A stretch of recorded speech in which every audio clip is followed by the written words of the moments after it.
Com. We have an employer in the state that's about to add some jobs. We had the groundbreaking yesterday, and joining us here on the show, the president and CEO of Entergy Mississippi, Haley Fisackerly. How you doing this morning, sir?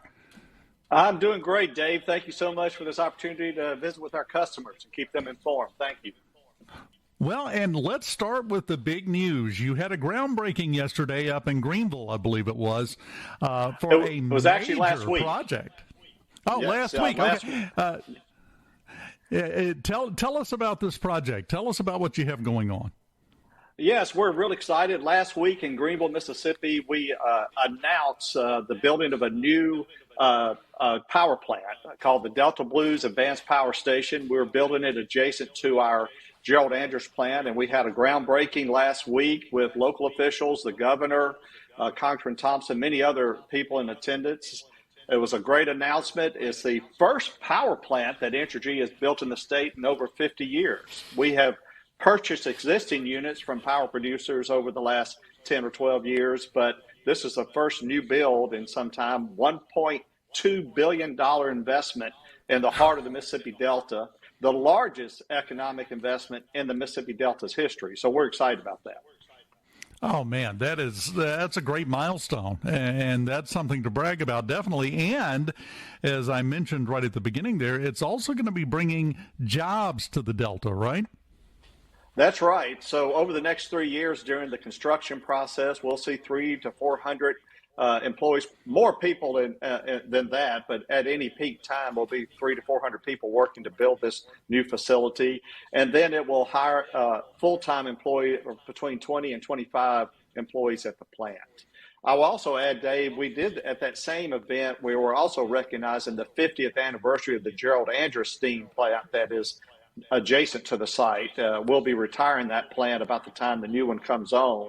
So we were recognizing this 50-year history as well, and the great work the employees and its retirees who have worked at that plant over the last 50 years. I would assume that this is an upgrade. With the old plant that you're retiring being 50 years old, things have advanced a little bit since then, haven't they? That's right. So the type of plant we're building is a combined cycle gas turbine. And it's a new technology. CCGTs have been around, but as you say, just like cars, every year they get better and better, right? And one of the things we get here, we get a more efficient plant. It produces as much energy with less gas, better heat rates, what we say there. Also, it will give us flexibility. We hear a lot of talk about the hydrogen future. So one of the things that this plant will have the capability to use hydrogen fuel if and when that becomes more economic to burn in the facility. And we're also, more and more of our customers are demanding, have sustainability goals and are requiring that we have clean technologies, whether it be solar, wind, nuclear. What this plant will do, it also has a capability for carbon capture. In Mississippi, Denbury Resources and other companies have lots of CO2 pipelines that traverse this state.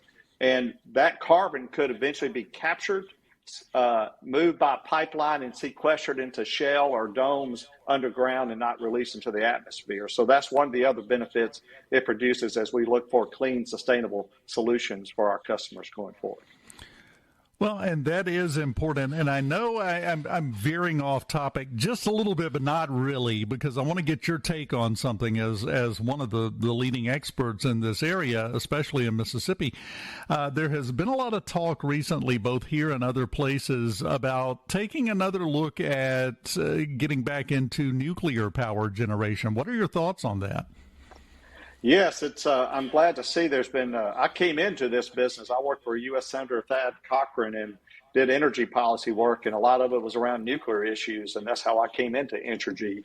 So yes, there's been a new awakening, and glad to see it, but as we have more sustainability goals, think about now with the infrastructure we need to serve going forward, people are saying, hey, if we're going to do this, how do we need to do it better? And one way we can do it, how do you deploy more generation that's dispatchable and clean? And the world has woken up to say, hey, nuclear's been here for over 50 years providing us that. And so there's new technologies being considered. One of the most popular is called small modular reactors. These are smaller modular units. They can be built at a manufacturing facility, moved on site, and they vary in size. They have passive safety systems and more efficient fuel cycles for them. So it's a new technology. We have a team engaged talking to vendors. Dave, excuse me, you'll remember, may recall about 15 years ago, we were looking at building a new unit at Grand Gulf. We abandoned those plans, but in doing that, we did seek an early site permit with the Nuclear Regulatory Commission, and that permit is still good right now. So we are studying this closely. We're going to be working with the Mississippi Public Service Commission, the legislature, governor, lieutenant governor, to make sure we are doing all we can to be ready to move if this is a good option for our customers. Could you really consider it innovation, considering, as you said, this has been around for 50 years? Some people are looking at this as this great new thing. It's been here forever. That's right. So I think that's why we are here today. We have proven in the United States we can run plants safely. You know, the only event that happened was at 3 Mile Island. If you look back at it, yes, that plant had a scram, a meltdown, but the safety systems worked, and not one person was harmed or died from this. In fact, the only major events have happened in other countries. The U.S. has very strict regulatory requirements, safety requirements that are required to have that license. So that has made us be successful, and that's what has positioned us today going forward. What you're seeing is just new iterations of the technology that have advanced themselves to make them more efficient, more dispatchable, and more usable in the way we use electricity today. And I would assume with what you were talking about with your permit still valid and the investigation going on, would it be fair to say that the hope is that Entergy will get something else going in terms of nuclear power at some point in the future? Well, it'll take time. You are having to restart something that hasn't been done quite in some time. We have to go through regulatory processes. We're we have to sit back and see which technologies get licensed by the NRC. We'll have to study those things. And if it is something that produces benefits for our customers, and we can do it in a way that can serve their needs, and also we always have to keep affordability in mind. So we have a lot of boxes that have to be checked, but we are going to dedicate the resources to do that. We're always having to look at what is available. We're constantly planning to meet our customers' needs, and this is definitely on the list. Speaking of meeting customers' needs and things being on the list, we have probably, I think it would be safe to say, we have had an easier hurricane season than we probably expected to right before it started. I know you guys are always ready, but you have had some things you've had to deal with, though, right? That's right. You know, our sister companies, and as well as Entergy Mississippi, you know, we had Beryl that came in earlier that impacted our sister company in Texas, and then Francine that impacted us here in Louisiana and Mississippi. They were both significant events, but thankfully, I think a lot of the investments we've been making to improve reliability and resiliency proved itself there. Of course, our storm practice around response. So they didn't turn out to be quite that big of events here in Mississippi, but we were prepared. Now we've seen with Helene and Milton, we did go to assist our allies in the industry in those states. We sent some crews to North Carolina and Virginia, as well as Florida, to assist with those two storms, which were devastating as well. And so we're always glad to lend help. They're there to help us when we need it. We're watching the Gulf. There's one more out there. We've got our fingers crossed. Hope that stays away. But yes, it did not turn out to be near the event for us as it has been in the past, but it did impact other parts of the country. But as you pointed out, we're not quite done yet. We're up against the break. Can you hang on through the break? Yes, I can. Thank you.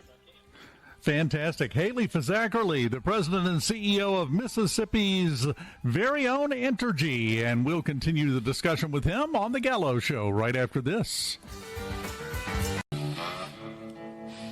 Welcome back. The Gallo Show, SuperTalk Mississippi. Dave Hughes here, joined by Haley Fisackerly, the president and CEO of Entergy Mississippi.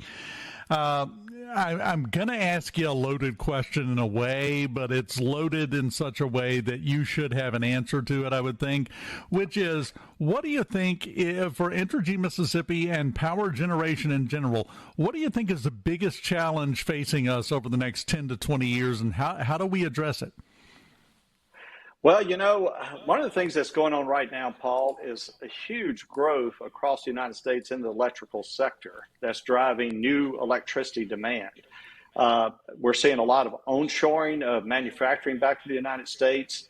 We're seeing growth in LNG facilities in our sister companies around the Gulf Coast.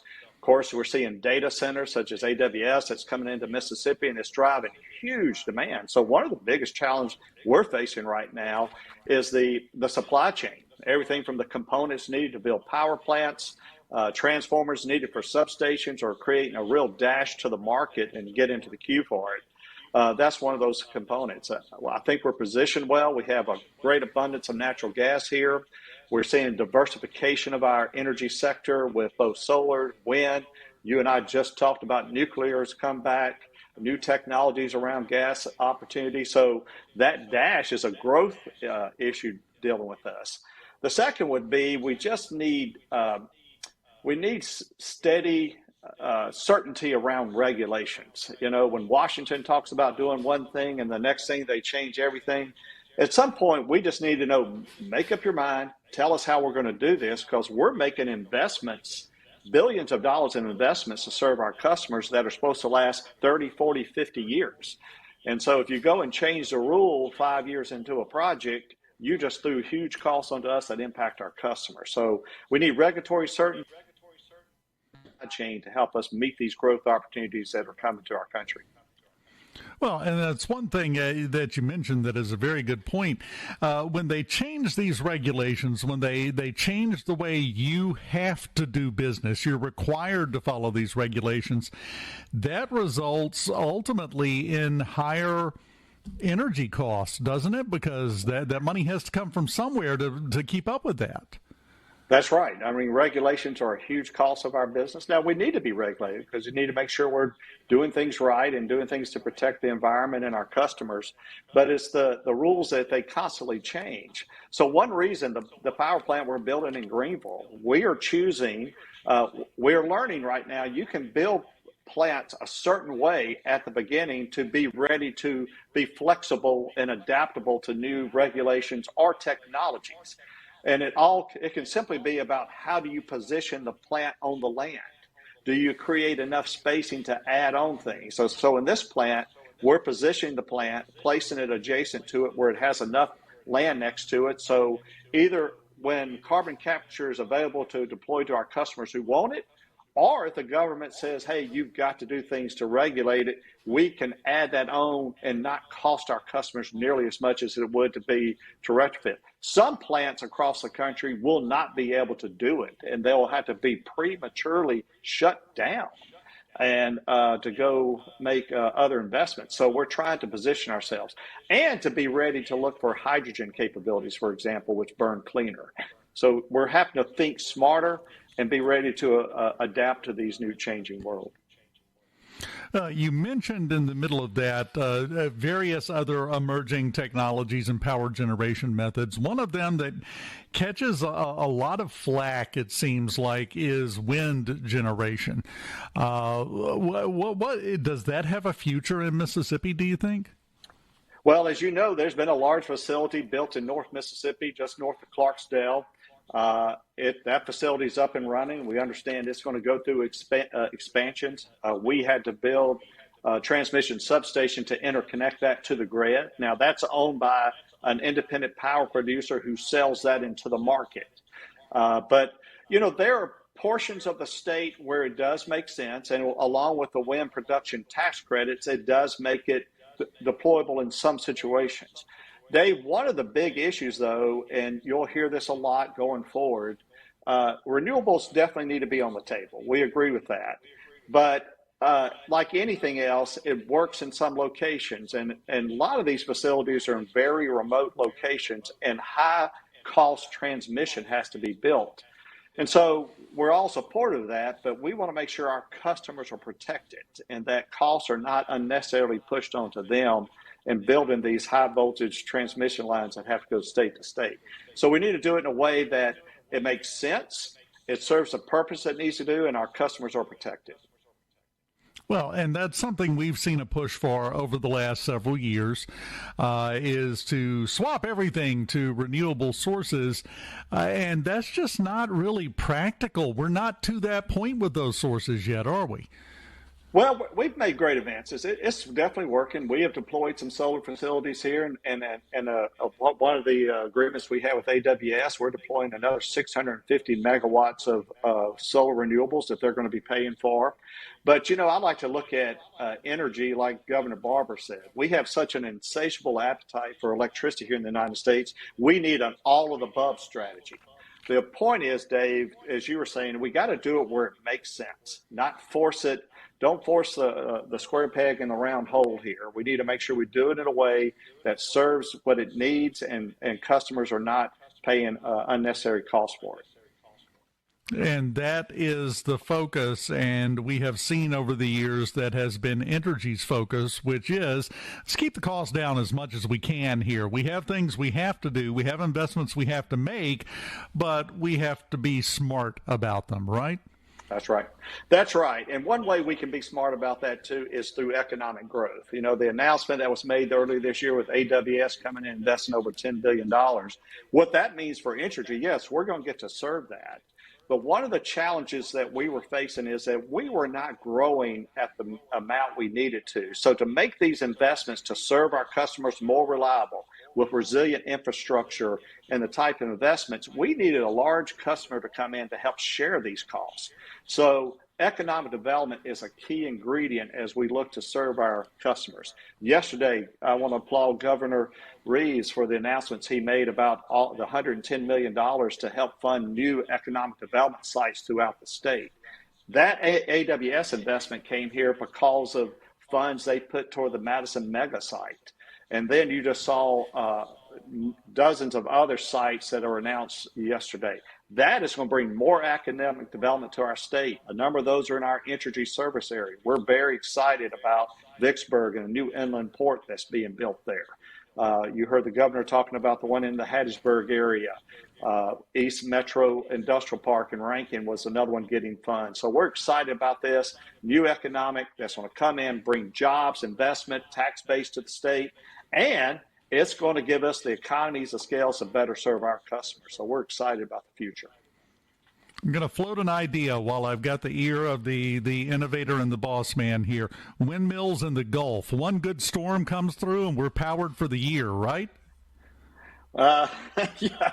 And watch out, watch your head, what may be flying overboard. But, once again, there are some areas where that makes sense. It's a very costly technology. One thing they're looking at down in the Gulf is tidal wave technologies, where they capture the motion through some devices that float and harness that. So, there's a lot of research. Back to that point, we need more and more electricity to meet the opportunities and our appetite for it. So everything's on the table. And that's another example of another technology being looked at. That is fantastic. And a lot of these things, the tidal technology that you were talking about there, that's not on anyone's radar, really, and the general public especially. They don't think about it. They don't even really, they're not even aware of it. Well, go out there and do some research. There's really some fascinating technologies out there. I don't know if it's not quite to the point where it's economic, but a lot of research being looked at it in a lot of different forms. You and I talked about small modular reactor. Bill Gates is very involved in a new molten salt reactor type technology that's being looked up. I think it's built in Montana or Wyoming that the NRC did evolve. So lots of focus on where we're going to get our energy of the future. And it's exciting what we may be getting it from. It's fantastic stuff, and Entergy Mississippi does an incredible job with everything that you guys do, and you're to be commended for it. You really do a great job, and you literally keep the lights on for us in Mississippi, so thank you for that. Thank you, Dave. I'm proud of our employees. They work hard in the power plants, our linemen in the fields. We all work hard to serve our customers best we can. Haley Fisackerly, the president and CEO of Entergy Mississippi. Always enjoy talking to you, sir. You keep up the fantastic work, okay? Thank you, Dave. Have a great weekend. Give my best to Paul. We're thinking of it. Most definitely will. Thank you so much, Haley. We will continue on this Friday morning. We have reached the halfway point of the Gallo Show on this Friday morning, and we shall crank up our half number 2, I guess I should say, coming up next. Keep it here.